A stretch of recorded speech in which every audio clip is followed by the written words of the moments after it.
The latest from podnews.net, podcasts are now live on Pandora, the US-only music service. We are now introducing hundreds of podcasts, the official blog post says.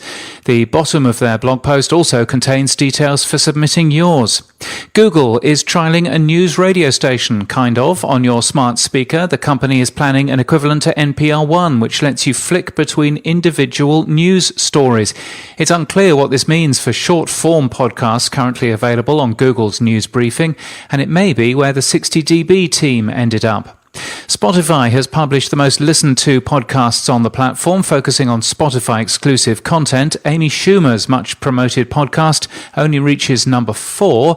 The most popular, Fest und Flauschig, a German-language podcast. Meanwhile, Canadian public service broadcaster CBC Radio Canada have announced that selected podcasts from them are now available on Spotify.